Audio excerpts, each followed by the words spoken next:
Welcome to NewYorkBIO's Virtual Breakfast Series, a digital program started in 2020, bringing you fireside chats with leaders from across the healthcare spectrum.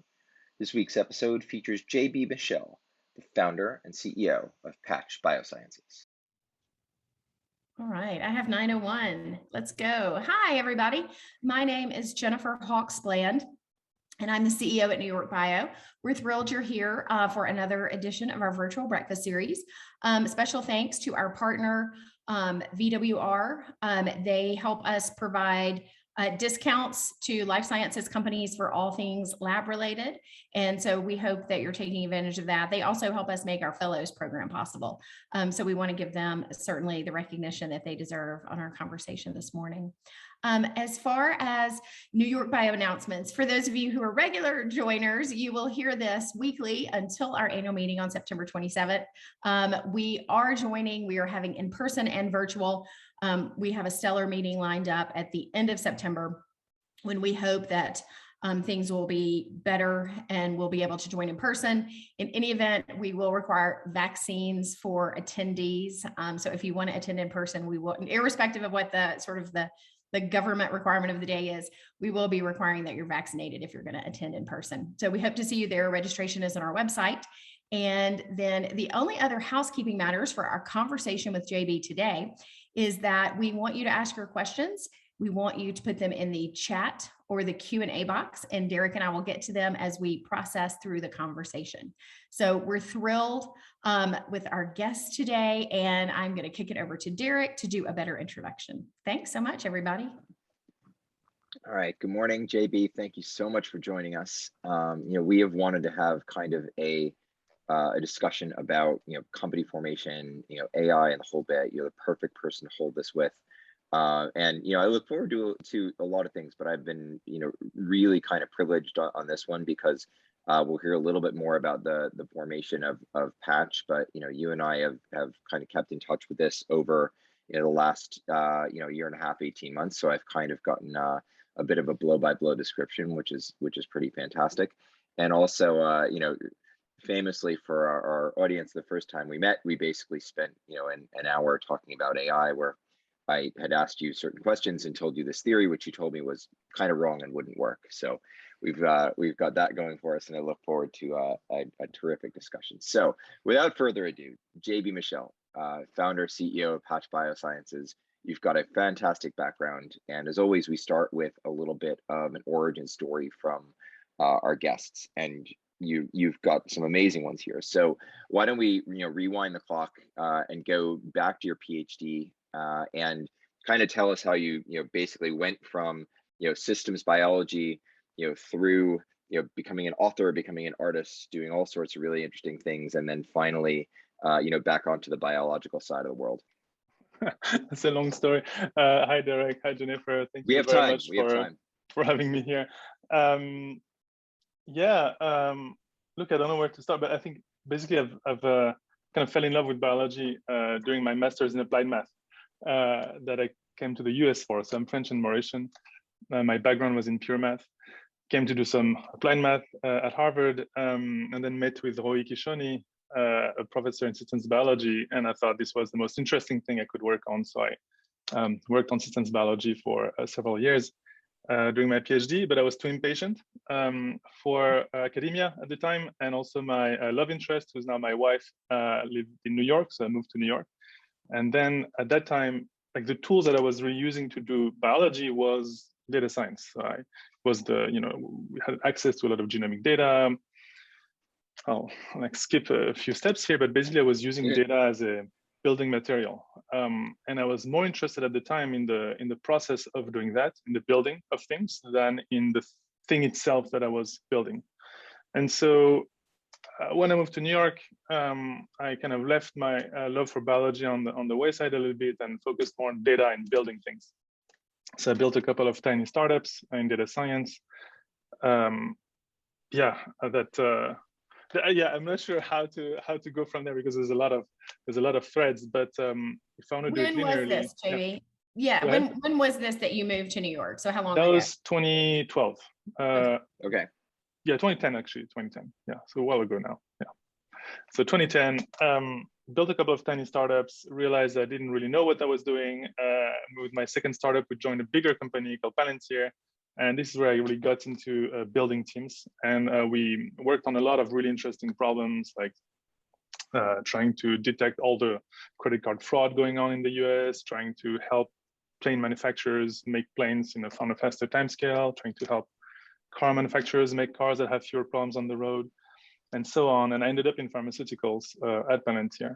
And so that was 2000 and so let's say 7 years down the line. And then at that time, my nephews got diagnosed with a muscular dystrophy. That was about 5 years ago. And at that time, I decided to look at how drug discovery was working. And I thought naively, well, there must be a lot of things in the pipeline for a disease where we really know exactly what the mutation is. Turns out it's much more complicated, obviously, than that. But from me coming from a background as a systems biologist, so looking at the cutting edge of how biology is done in some of the top labs in the US, and from a data science background, seeing how the power of really data when applied right, and seeing, like, by contrast, what I perceive as a very slow pace of drug development, really, and very limited use of data, broadly speaking. There's definitely good pockets, but I thought, okay, this is too much of a discrepancy, and that's what I want to do over the next 35 years, 50 years of my active life, trying to contribute to making much better use of data in drug discovery, and trying to move, if possible, drug discovery, or being one of the people trying to help drug discovery move from a, let's say, very linear way of bringing therapeutics to patients to a much more kind of modular engineering design for drug discovery. Mm-hmm. Does any of that make sense? Yeah, no, that absolutely makes sense. Okay.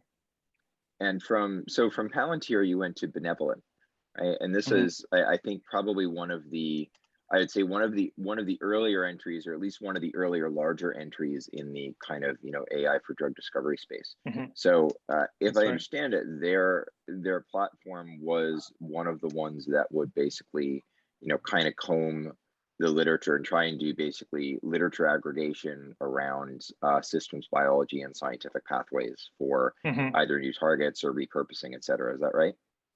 Correct. That's the original idea behind Benevolent. Mm-hmm. And I think Benevolent's probably founded in 2015, somewhere around that time. Mm-hmm. And so it was founded when I joined, which was 2018. There were 80 people, all based in London, and an office was opening in New York. And so I ended up building the New York office. But so just the inception of, so the idea of Benevolent is to say, well, as a drug discoverer, the way I come up with an idea is usually by diving into the literature and diving into what people know of the field, and trying to make a mental map, actually, of, gene targets, molecules, disease, and trying to understand the various pathways. So it's kind of a very visual process. You can imagine like drawing graphs and nodes. And I think the idea, and one of the realization of the founders of Benevolent was that oftentimes it's kind of an idea like, oh, well, there's this part of the graph here, this part of the graph there. There's this connection that I think should exist based on my expert knowledge. And out of that connection, we can build a therapeutic. That's the kind of abstract idea. And so from there, we're founders of Benevolent were saying, well, what if we were able to actually draw all that map, to draw it, and literally on a computer, draw that graph. And what if then we're able to look at that graph and infer for ourselves what these missing connections would be? You can either help an expert find these connections, or train an AI to do that. And so indeed, and then the question becomes, okay, how do you build that? And the first path of Benevolent to doing that was to mine the literature, to truly mirror the way an expert would work, which is reading papers. And so there's a pretty powerful natural language processing team at Benevolent, which comes through the literature and builds these graphs. But after that, there's also several other teams that say, okay, now that we have the graph, how do we come up with new hypotheses? And that was my team. There's another team that said, okay, now that we have a hypothesis, how do we come up with a good molecule, and how do we optimize that molecule? Yeah. Right. So there's a few things like that. That's really interesting. So you were there for a number of years, and you.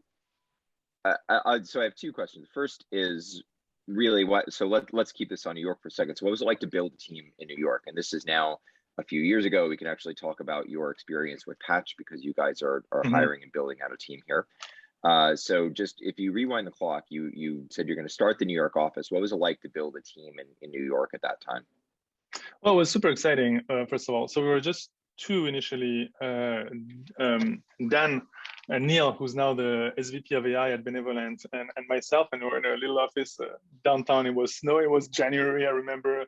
We were considering, it was just snow everywhere. And we're considering, okay, we got to build a team of 25 people to be sustainable in a way. So we were considering, how do we build a team? And really, so there were 80 people in London, 2 people in New York. It's not sustainable. So you want to have a team that is that can sustain itself, really. And so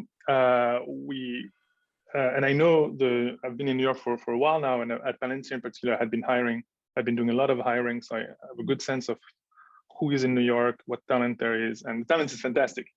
And we thought, well, for Benevolent at the time, we should have a really good value proposition, because there's a lot of tech talent around, but there's very few kind of mission-driven companies around, in fact.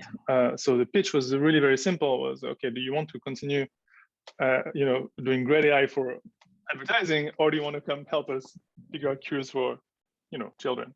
And so that's like usually a pretty easy pitch. And the cures for kids, the cures for kids beats raising the click-through rate pretty handily most of the time. Right, and then of course it helps that we're really convinced that this is what we're doing, right? Like this is not it's not a smoke screen. It's actually trying to do that really. And so we were able to, building the team. So we built it fast. Actually, within I think 6 months, we hired 10 people came on board, and then we reached 20 by the 1-year mark, I think. And when I left, which was a year and a half ago, there were 35 people, I believe, in the New York office around that. And yeah, it was really great. So we had to build a hiring machinery, and then we had to go find the people who had the right technical and cultural makeup to build a team from scratch, which was, again, super exciting. Yeah.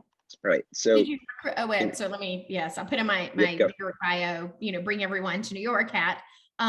Did you recruit solely from people that were already in New York, or did you bring people in from elsewhere? I believe that I think it was probably north of 2/3 in New York, already in New York, and coming from a variety of places. But yeah, there's I want to say, and of those, again, the vast majority already had exposure to biology. Yes. They weren't PhD in biology, but typically they had exposure in biology. And most of them were engineers or AI scientists. Yeah.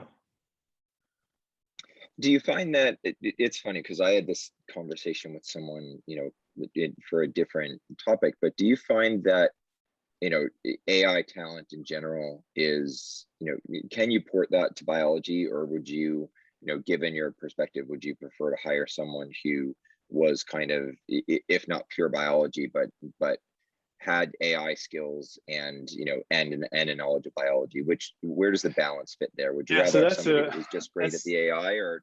So that's a very good question, and so it depends on the specifics. But let's say there's a lot of flavors, right? So for instance, if you're talking about medical imagery, I think that problem is close enough to just image recognition that you don't really need AI scientists that are also biologists, but you always need somebody in the team, people in the team who do impart the biological understanding and the medical understanding. That much is clear. Now, in some places in biology, at Patch.bio, so Patch.bio, by the way, for the record, what we're doing is we're engineering DNA for gene therapy so we generate our own data using massively parallel reporter assays to look at how particular sequences behave in vivo or in vitro, and we train AI on that data, right? And so we have so we generate the data and we train AI. Those two things are very important. In our case, we're talking about the regulatory code. We're talking about sequence to structure in terms of how DNA gets to proteins. Those are quite precise. There's obviously a lot of biological understanding to be had there. Yeah. And so for that kind of substance, we really need people to be trained in biology, actually. So everybody we hire, even AI scientists, have a background, sometimes very strong, in biology. So we prefer to have biologists who have an exposure to AI than rather to have AI scientists or pure AI scientists. But this is also because we're a small team now, we're 10 people. I think when we get to 25, say, and there's already a body of, let's say 5 AI scientists who also are genomics PhDs, then we can start having like more specialized AI folks who don't actually have exposure to biology. So I hope that gives a bit of a sense. But I do think I've seen often, like in a variety of places that I've worked, often teams who just didn't understand enough of biology. And so as an example, what people often do, as a data scientist even, you have a data set and you have, like unique identifiers for what a molecule is or a drug is, and you don't really know the name of that thing. It's just called number 1, number 2, number 3. And people look at number 1, number 2, number 3. They forget that, oh, we're talking about like this particular gene here, or we're talking about this particular molecule here. So they don't actually get to the substance of what's of the biology, and you're missing out so much when you do that. It's just another piece of data at that point. Right. Yes, absolutely, and that's obviously a mistake. Yeah, I think. Yeah, it's there's a little piece of understanding why a particular thing is interesting or why a particular thing may be less than interesting. But you bring up a really good and interesting point where the types of people you want for various problems are a little different, and also as the team grows, the types of people that you want to add are a little bit different. But we've had a number of people over the last however long get in touch with us who either want to move their company here or want to start their company here, and the question that keeps coming up is how is it to how easy is it, or how good is it to recruit talent here? And usually we have we're a little biased, right? We think it's easy and we think it's good, and very oftentimes what we do is we'll connect them with other people that have kind of either built teams here or anything like that, and the message that we keep receiving is that the talent bed here is exceptional. And you can say it on paper, and you can look at the rankings of the academic institutions, they're all at the top of the charts, which is wonderful. But when you actually talk to people who have really done it, it really seems like it's a great place to build a team. I think that's true. I think though I would modulate a tiny bit, like in the sense that I think from the tech perspective, very clearly, we have all the tech talent we need here. I think from the biology perspective as well, institutions like Rockefeller or Columbia have like wonderful scientists. But I think when you're at the intersection of, let's say, the people we hire currently at Patch are very strong in AI, very strong in genomics. You have like very few people here in New York, trained in New York. So you have some, but 5 people literally. We know them. We know all 5 of them and trying to get them to come to Patch, right? You know them because you hired them.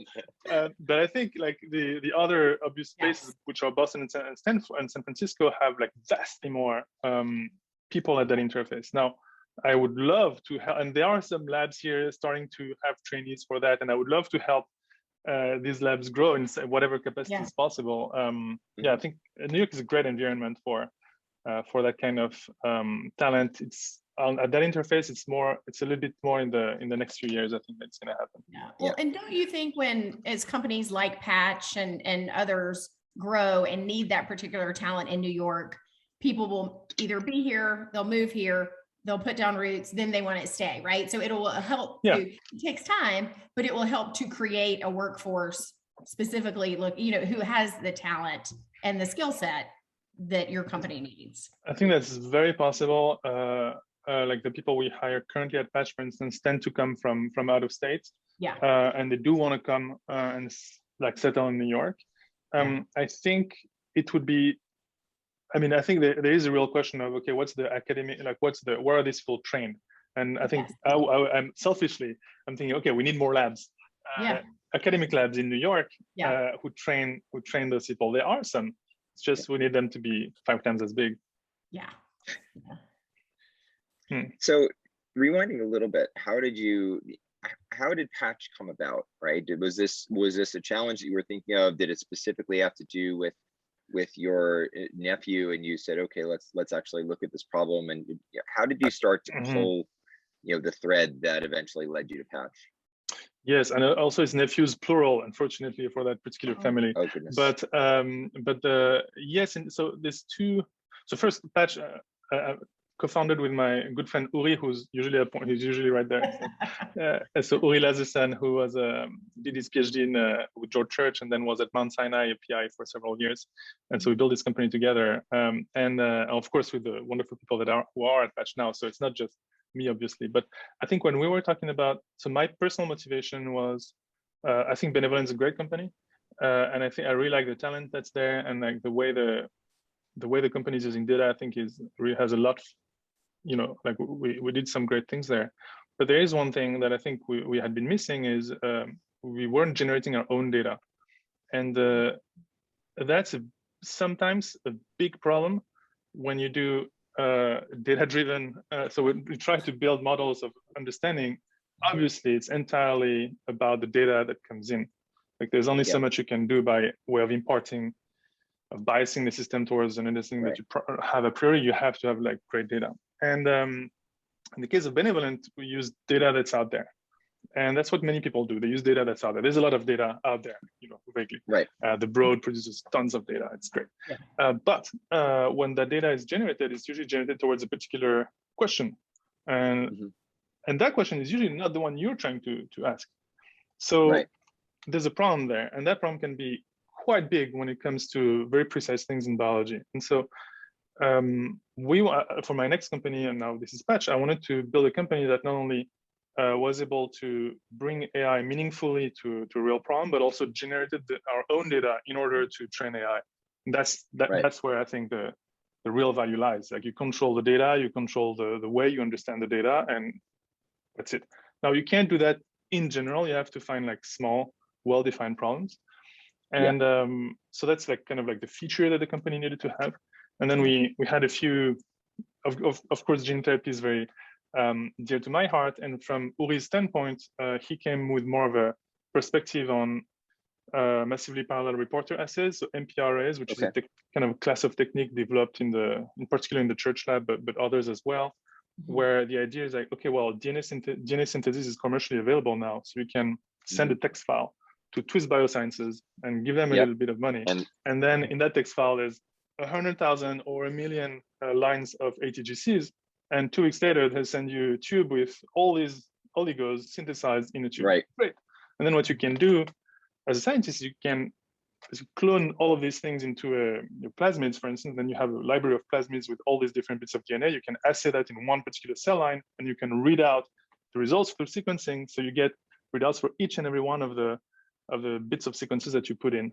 So that's massively parallel, and it's a reporter assay, and that's great. So he wanted to bring kind of like that kind of tool as a way to, okay, how do we, like, what is the kind of the medium that we use in the company to advance? And so from these two things, we looked at a bunch of different problems, and there's one in gene therapy that realized had been overlooked, frankly.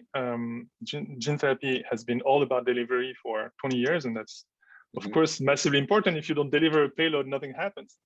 But it looks like there's a lot of improvement that can be had from optimizing the payload itself, like literally the sequence of ATGC that you put in. And to do that, we need to learn a few things about how do you design, how do you engineer those. And to do that, it makes sense to generate a ton of data through MPRAs and learn from it through machine learning. Yeah, I mean, from what you said before, oh, absolutely. And from what you said before, there are diseases like muscular dystrophy or Huntington's disease, where, from what we understand, we believe we know the mechanism of the challenge, right? The mechanism of the disease. If you think about monogenic diseases, the biology, I don't want to say the biology isn't a mystery, because biology pulls this trick where once you think you know what's going on, biology says, haha, you do not know what's going on. But for all intents and purposes, for many of these monogenic diseases, we at least believe we have kind of the center of the problem. And, sometimes it's not necessarily saying I know exactly what to hit, but from what you're saying here, it's, making sure you hit it. How do you hit it? If I'm going to extend kind of the hammer analogy here, how do you hit it? Yes. And how do you actually make sure that what you're doing gets to the place that you actually want it to get to? Yeah, that's absolutely true. I think the way we're thinking about it, which can be naive. We hope it won't be proven as such in the future, but I guess we have to start. One view is, okay, there are two, there's a handful. You guys hear me okay? I feel the connection. Yeah, we're fine. Okay, great. There's a handful of in vivo gene therapies that are approved. But if you look at OMIM, for instance, the number, like if you look at the diseases that there are and try to count how many monogenic diseases do I believe I know, and are around, it's in the thousands. And so how do you go from a handful to thousands of gene therapies? The answer has to be engineering. You have to engineer a few things along the way. And in order to do that, like in gene therapy, and actually in any genetic medicine, frankly, you have at least three things you want to do. And the first thing is you need to manufacture it. It's a big problem in gene therapy. You have to deliver it. And a lot of people are working on that. And you have great companies trying to build engineering backbones for that. But then the third thing is you have to express properly. And that bit is the one that has received the least amount of attention in genetic medicine as a whole. And that's the bit that we want to be working on. Yeah. Right. So if you do all the work to build your manufacturing plant, you get your viral vector and you finally get it where you want to. If the gene doesn't actually go from the vector to the body, you really spent a lot of time and a lot of capital and a lot of energy to really not do a heck of a lot. Yeah, or like maybe it's too much. Like for instance, muscular dystrophies, it's a thing where you need gene therapy to be present in the whole, like in all the muscles, typically. Yeah. Maybe you want to target just the heart, but in general, you want all the muscles to be healed. And so that's a lot of cells that you need to deliver your gene therapy to. And so the way we know how to do that today is kind of at the limit of what's tolerable by the body, number one. And also it's at the limit of what's manufacturable. So we have a problem here. If you were able to say, well, I'm going to engineer the payload so that it's like vastly more effective in such a way that I need like much lower doses, you solve these two problems. Yeah. But anyway, I don't want to pitch Patch.bio too much. Well, when I was gonna say, when I was looking at your website for Patch, first of all, it says we're hiring first, which is great. It shows you're growing. But then I love at the bottom your tagline, "Made with love in New York." Yeah, so absolutely. We might have to adopt that. Absolutely, that's good. And a little pitch here isn't necessarily bad. I mean, we're talking about, we're talking about general challenges in gene therapy, which is fine. But we did have a venture person email me yesterday and asked how much money you guys had raised already and stuff. I believe they're a little stealthy about that. And you said, okay, I will. He goes, I'm going to watch the webinar and then reach out for an intro. So sure, there's that. So we have a question here too. So I'm going to try to make sure that I do this right. So the question is, in RNAi, they had methods of finding better and more effective sections within kind of the mass of choices. And he says, is this useful in your problems, or do you kind of ignore that and start fresh with your own data? So I'm not familiar with this particular with this in particular, but I think for the second part of the question, if the question is, do we just use our own data, or do we use data that's out there? I think obviously clearly we're using everything we can. Yeah. So and actually there's a really nice way in machine learning this works. So if you want to build a kind of a model of how gene regulation works, for instance, you want to, let's say you have a lot of sequence data, then typically you'd have a neural network which has kind of several layers, and you can kind of pre-train your network in a large body of data. Let's say you take every sequence, like all the ATAC-seq data you can find, all the DNA hypersensitivity data you can find, all the single cell ATAC-seq data, all the things, and you kind of just you don't assign any, you don't say how any of these things work. You're just showing the model, this is what kind of sequence of interest look like, and you kind of and you pre-train your model. And what you do is you kind of set a lot of parameters in the model in that way. And then, so you have kind of a initial version of the model, and then you come in with your data, the thing that you actually have generated, which is much smaller typically than everything that is in the world, and for which you have values of interest, like for each sequence, is it good or bad, is it strong or not strong, and so things of interest really. And then you inject that into the pre-trained model, and then you fix the remaining parameters using that. That's actually a very powerful way of doing machine learning. It relates to something called transfer learning as well. So yeah, there's a lot of elegant ways of doing that kind of thing. But obviously, yes, we do want to use as much data as possible. Yes, I would point out though that obviously, as I said earlier, for any particular question you have, typically the data doesn't exist. So it doesn't exist in just the right way. So it's very useful to regenerate on your own. That makes sense. So going back to kind of Patch's origins, right? So you have the motivation to kind of start something that impacts these patients and new engineering ideas. So what was your kind of initial experience with capital raising? How did you initially go out and find investor interest? Is this something that people were receptive to? Did you and Uli kind of start together and kind of bake the own idea? And was it kind of already baked when you brought it to investors? How much of that was a kind of learning process, if you will? So everything is a learning process, very clearly, and so we're still very much learning now.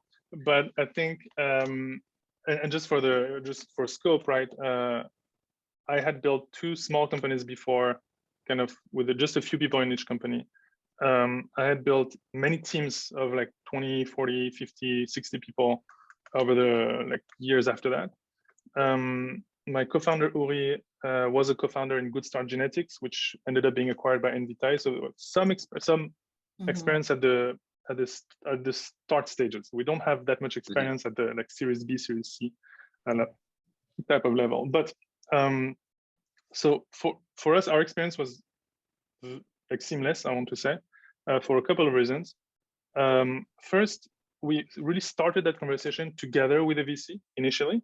Like in the early stages, there's a really wonderful local VC here in New York who was really helpful in trying to frame the idea and making sure things had legs. Number one, and number two, paradoxically, COVID started. The many downsides of COVID, obviously, for so many people. There's one silver lining in our case, which is we didn't have to travel to meet VCs, and that was fantastic. Yep. And also similarly, everybody was available, so it was much easier to meet people. You didn't have to just go places, Zoom call. And so we convince them to come here to meet you, and you didn't have to go there. So yeah. And in fact, we were able to pretty quickly reach the people we wanted to reach, test the idea, and find the right partners for us. Yeah. So we're very lucky in that way. Yeah. So I think one of the things that you were either fortunate or good, or however you want to characterize it, is you actually kind of sat down and constructively worked with somebody on the venture side for, there's back and forth there. This is not a, here's our deck, what do you think? I imagine that was a much more kind of ingrained process of, back and forth and actually discussing idea much more. That wasn't like formal pitch sessions or whatever. This is like sitting around a table multiple times and figuring out, kind of the various places you could go. Is that kind of accurate? I would say kind of in between. I think it's okay. More, let's say Uri, me, and like the various other people who were initially at the inception spending a lot of time just, like whiteboarding and everything. But we did have this friendly conversation with the local VC here that we could bounce ideas every now and then. So it's not quite it's kind of in between. But I would say it's not a formal pitch session where we come and say, okay, this is our deck, and what do you think? It's much more conversational. Even now, it's with in the VC environment that I see, it's things are much more conversational. Yeah, they're a good way to pressure test, right? Sorry? I said it's a good way to pressure test your ideas. And yes, I think my personal experience is that it's at these earlier stages, when you're trying to figure out what makes sense, it's definitely in everybody's interest, in your interest, clearly, to just be very prolific about just talking about the idea. Just talk about it with as many people as you can. to see who might be the right partners, how things resonate, and to help you shape your vision. When you get to the later stages where like you think you understand something that nobody else knows about the world, then okay, maybe you want to be a bit more careful. Yeah. Yeah, would be well, my I mean, the vision suggestion. piece is important, right? Because you know, there are a lot of different ways to kind of get a company like this off the ground, right? You can have folks that say, you know, we want to build, you know, everything internally. We don't want to talk to anybody, and we're just going to build our own pipeline. There are others that would say, you know, let's go out and let's ink a whole bunch of, you know, collaborations. Let's do that immediately. And, you know, there's trade-offs in all of those things. And ultimately, you want to find the people that not only believe in, you know, the vision that you're trying to put together, but also how you're going to get there. Yeah, absolutely. You know, it's really a matter of in our case, for instance, our philosophy is that really want, I mean, it's obvious, but it really want to have, it's more important to have the right partners involved than to have like the best possible valuation, for instance, or things like that. Yeah. I think that's true. I mean, the older I get, the more important it is who I work with, rather, right? Than some of the other factors that in my 20s I thought was, you know, like those were non-negotiable. Now I'm like, that's negotiable, but you know, the people aren't. Very true. So as we're kind of in a different, you know, stage of COVID than we were before, I hesitate and knock on wood to say that we're coming out the other side. I very much hope we are, but I don't want to karmically jinx us here. You know, do you feel or see the need that people are kind of pressuring you to travel more? Do you feel that people are, you know, kind of wanting to meet you more in person, or are they happy with the way that things have been and think it's efficient? Well, I've seen indeed, like over the summer, there's been invitations to in-person events on the VC side, let's say, or a desire to indeed meet in person. But I think those have been squashed in recent weeks by Delta. I don't know. I think everybody is going to be different here. My personal experience is I think things work really well remotely. My co-founder Uri, for instance, much prefers to see people in person. So there's definitely something to be said for both sides. But yes, I would say it seems to me that the industry is moving, wants to restart the in-person events. We are looking forward to September 27th, and hopefully we're far enough out that we'll have a better sense. But I think you're right, and you know, people that were able took advantage, right, of the virtual, and others have been, you know, really jonesing to get back in person. So I think, and I also think, frankly, for us in New York, because we were hit so hard so early, we are more cautious. Like, as you know, and I've traveled some this summer, and like there are definitely areas of the country where you're like, there is no COVID here, or at least they think there is no COVID, right? And but in New York, we're buttoned back up a little bit.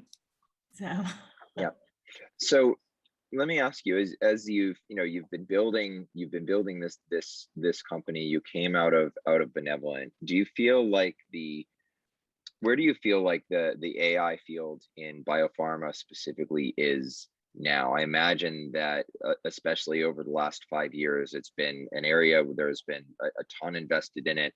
I think every larger biopharma company probably has, if not a dedicated team, certainly dedicated functions that are trying to use it and understand it.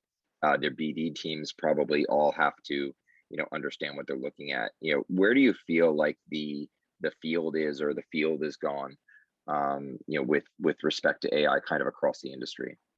Well, that's very interesting. It seems to me, so I think there was a first wave, companies like Benevolent, for instance, but others as well.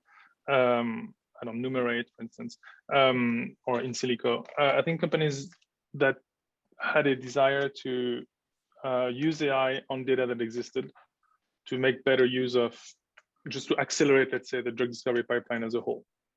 But those usually rest on data that are around. And so that's one class of things. And I think it seems to me that while there has been great successes, my personal view is that this only goes so far, and you need to really have great data in the first instance.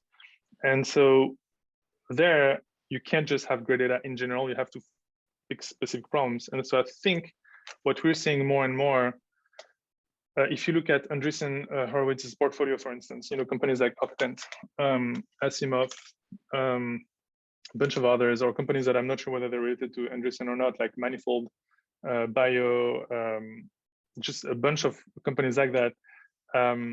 They are like, they're much smaller, but they use this paradigm of, okay, let's generate our data, let's run on it, generate, or big hat biosciences. These are all companies that use AI, but it's just a way to get there. AI is not like the central point, right? These are not AI companies, actually. These are biology companies, but the way they get there is by generating a lot of data using cutting edge molecular biology techniques.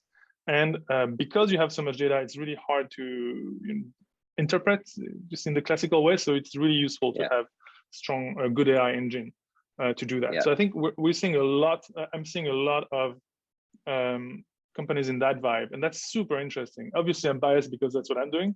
That's what we're doing here at Patch, but I think we're onto something. And and I think and then you have like a third, I guess, class of companies, which would really be more like just trying to understand, I guess, I don't know, it seems AI for AI seems to me not a great value proposition in biology or medicine. Yeah, I think you've hit on the paradigm that regardless of either your platform technology or what it is that you're working with, biotech companies are valued for their pipelines, right? How does your platform could be the coolest thing in the world, but people are going to wait to figure out what are the drugs or what are the therapies, what actually comes out the other end, and is it good? How do we judge it against, what does the preclinical data look like? What does it look like once it actually touches a human, right? That's where the actual outcomes are that people think are really, really valuable. And it's interesting, you said, AI for AI's sake or whatever, which I think is probably 2 levels above where we need to be for this. But we had a panel at our annual meeting 2 years ago, last time we had in person, and we had one that talked specifically about data, and there was the AI question. And I think 3 out of the 4 panelists said, well, we use a lot of data, and what we're doing technically isn't, AI, right? And I think, you've hit on the fact that the field is moving towards, okay, what is it that we're actually going to make? We happen to use all of these tools. You had a really good quote once, which says, as scientists, really kind of the way we ask questions and the way that we view the world, is conditioned by the tools available to answer them, right? Which I think is a really powerful concept. Yeah, no, absolutely. I think it's very true. I mean, if you're a good scientist, you ask questions that you can potentially answer, and that means that you ask questions that you can answer in particular with the tools that you have available. If you ask a question that requires the invention of it requires things that you can't measure to be answered, you typically don't quite go there. Maybe late in life people tend to veer toward theories of consciousness, and that's a really interesting kind of a field. But I think generally you want to know what's the boundary of the knowable and the measurable, actually, and like just be like a little bit outside. And so it's obvious, and it seems to me that a lot of progress in biology in particular has been driven by just new measuring instruments, ways to see things that we couldn't see before. And because we couldn't see these things before, we just couldn't anticipate what new behaviors. And that's just, and so in a way, the advent of DNA sequencing and DNA synthesis at the scale that it is now is a measuring instrument. It's a way to ask questions to measure things about the behavior of sequences that nature hadn't seen before, at a in a way that you can really learn enough about it. It's really interesting. And you think about sequencing, where in the beginning you had exome sequencing, where we're like, okay, we're going to figure out what the proteins do because that's what's important. And then deep sequencing came around, and people are like, you don't need to look at that, that's junk DNA.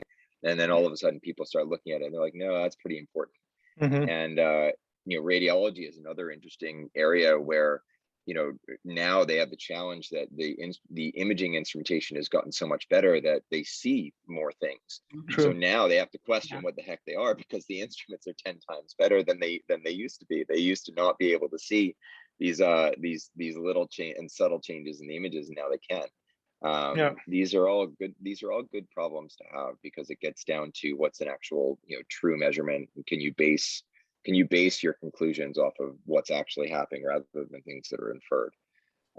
So we have another question that's a good one here, which is that personalized vaccines in areas like oncology are advancing. So if you think about things where you have challenges in oncology that are caused theoretically by defects in DNA, and now you're able to kind of see these things potentially producing no systemic side effects. He said, what is your opinion on that? So if we step out of monogenic diseases, what is your opinion on where things are going in terms of either gene therapy or engineering for diseases that are a little bit more complex than that?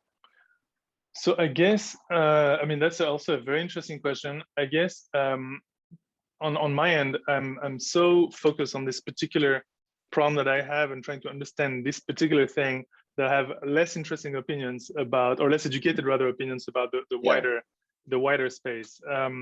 But on that note, I think for me, and maybe this is all much easier to understand for the audience here. And for me, what's hard to understand is how do we go from like the drug development process. I think I'm just like as a tangent, like it's not really related to a question, but for instance, when I'm looking at the COVID crisis, the thing that stands out for me is, as a scientist, it's how the scientific problem is pretty much solved on the vaccine angle, and it was solved very early on, like very, very, very quickly. We went from a space where we don't know what this disease is to, okay, this is the virus, this is the mRNA that's gonna like be the vaccine, and let's do it. It was really a matter of, I think, weeks or something like that.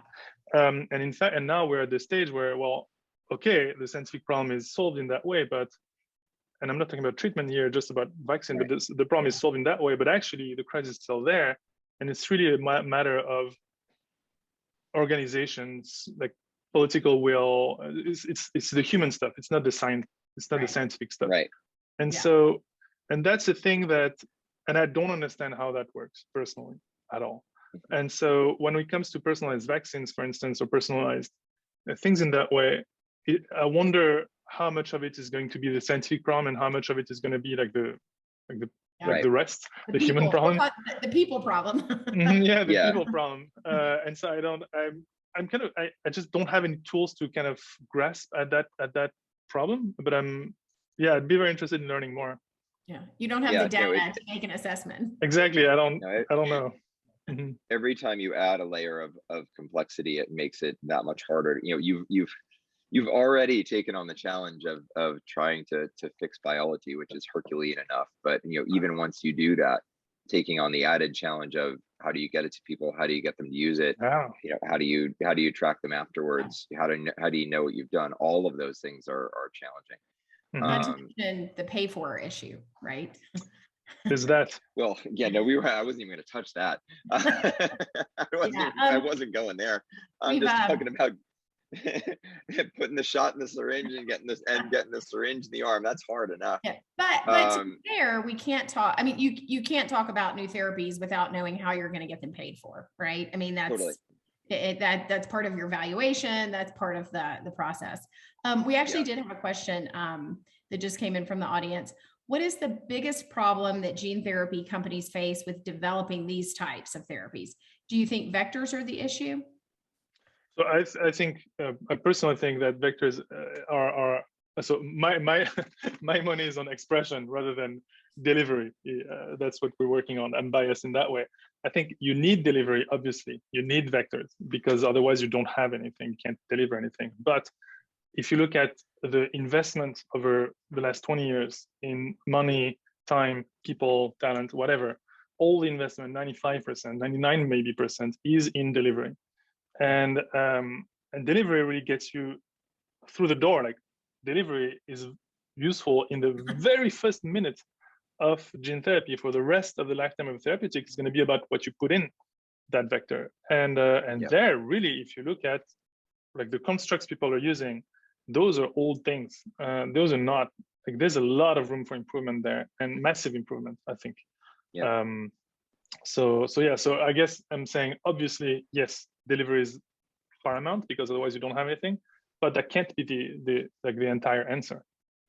Right. It has to all work together. Mm-hmm. Yeah, and it's complementary, by the way. Like if I were a gene therapy developer and I wanted to cure, or to try to cure, because those are cures in principle, a particular disease X, I'd want the best possible vector and the best possible cassette in there. Like, I want everything to be the best, because these things don't quite work the way they should right now. So yeah, I think that's why these things come in waves. I think when and if you think about the way that things get financed and the way that things get started, you have ideas that are basically pressure tested against comparables. Like, what are the people that are the best in the field doing now?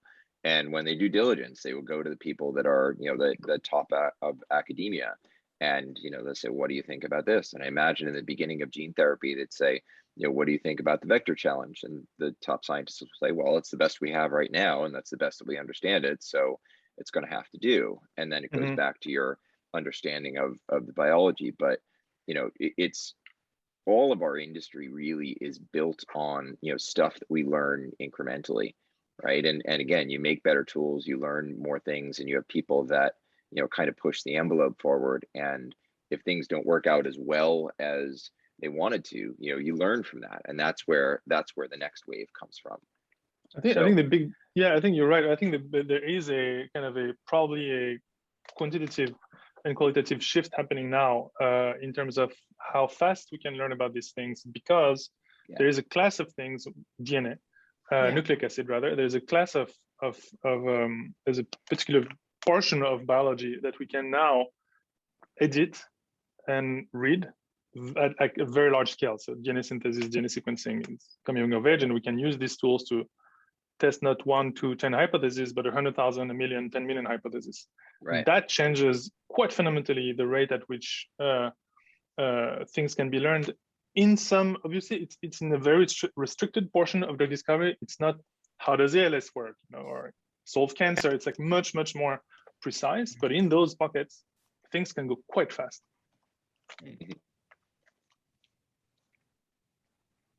And we actually I was just getting my bearings here. Yep. Yeah, we had a question. It says, you're talking about expression. How do you measure expression so that you've achieved it successfully?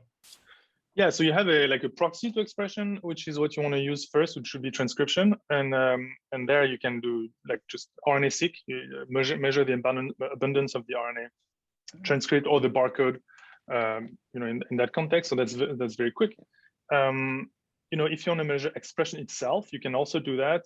There's ways, like for instance, there's a technique called sort-seq, where you sort populations of cells according to the protein expression through FACS, for instance, and then you kind of separate the population like high expression, middle expression, low expression, and then you take each bin and you sequence the RNA transcripts again. So you have a lot, every month, every week almost, there's a new X-seq, a new version of using sequencing in a particular way that is super clever, that gets at particular questions like that. Yeah. So changing gears slightly, we have a few minutes left, but you have, in your background, you've been a TED fellow. You actually wrote a book. You did, during your postdoc, you looked at what you called culturomics, right? And this is, I'm interested in the perspective of the kind of non-biology, stuff that you've done with data that helps you kind of bring that into the biological realm. Do you think it's really important to work on kind of non-biological problems as well? Has that really been kind of a benefit for you? I don't know if it's been a benefit. I think I couldn't do it any other way. I was too impatient. I had too many different centers of interest at the time, and I just needed to do one thing and then the other and then the other. And I didn't really have at that time a driving kind of a North Star like I have now. And I've actually admire people who have a North Star, and just that's what they do for. Like my wife is like that. in the 12 years that we've had a career, she joined a law firm, Benevolent, 12 years ago, and now she's a partner, like in arbitration. She's like really strong at what she does, and it's crazy to see like just the effort that she's put in that one thing over time. In that time, I've done, as you said, like many different things, and I started and then started. But the thing is, when you do that, I don't think you get to having as large an impact in the way I do things. I've done things. If you do too many things at once, in my case, I think it's harder to have an impact than to take one thing and do that. And that's what I'm doing now, taking one thing, this particular problem, and that's entirely what I do. I would say that having a background in many different having many different perspectives, let's say, is useful, because in our case, for instance, we have to draw from a lot of different disciplines to solve that one problem, and it does help to have the experience of understanding how do we talk to people with different backgrounds, and and also what's beyond just like science, because if it's just about science, it's probably not going to work here. Like it's about people at the end. It's about curing patients, bringing cures to patients. We're not trying to maximize the value of the company. We're trying to maximize the number of people who have a Patchbio construct in their bodies, and are, feel like have a longer life as the function of that. And so kind of having these perspectives is useful, I think, from that standpoint. I would say like the last thing that is useful, though, I think, is when people use do data science or AI, it's very easy to kind of mistake the forest for the tree, or the other way around. People say, hey, don't mistake the forest for the tree, meaning like you're looking at the tree, you should see the forest. I think in general, you should actually look at the tree, because otherwise, like the forest, it's an important thing, but it's made of trees. And so you have to understand like the one object that you have in front of you that everything else is made of. And when you do AI or big data or data science, you usually just look at the forest and you kind of size it that way. And you forget about how the actual unit, the tree, what is it made of? And so when I wrote this book, or when I worked with people who were artists, you look at the tree, you just look at one thing, because that's what you use to communicate the rest of the forest, if you will. And that is extremely useful for my current job at Patch, I would say. We don't actually, I don't know if that analogy, hit home or not, but I'm working on it. that works perfectly. That works absolutely perfectly. So we've got a couple minutes left in the last couple minutes. What's next for Patch? Where do you see it? Where do you see it going over the next couple of years? Oh, we have a lot of work. It's a hard problem. We have a lot of work. We need all the talent we can to solve this problem. So I think, for us, we're 10 people now. We'd like to double in size in the next year or so. We'd like to start, we are going to start working with, pharma partners to work on their problems. Like that I think is the future. But I think like the big picture is really to help move genetic medicines from a delivery focused modality to an expression, at least where expression is recognized as important. And that's the point, like to bring expression to the table in genetic medicine. So JB, thank you for joining us today. Thank you for what you're doing at Patch. Thank you for building it in New York. I was thrilled with the conversation. I learned some things. I didn't understand some things. This lawyer has had a very informative hour. We really appreciate what you're doing and what you're building, and we appreciate you joining us today. Thanks, everybody. We'll see you next week. Thanks, JB. Thank you very much. Have a great day, everybody. Bye. Thank you for tuning in to NewYorkBIO's virtual breakfast series. Join us every Tuesday at 9 a.m. for more discussions with leaders from across the healthcare spectrum. For more information on NewYorkBIO, please visit us at www.newyorkbio.org.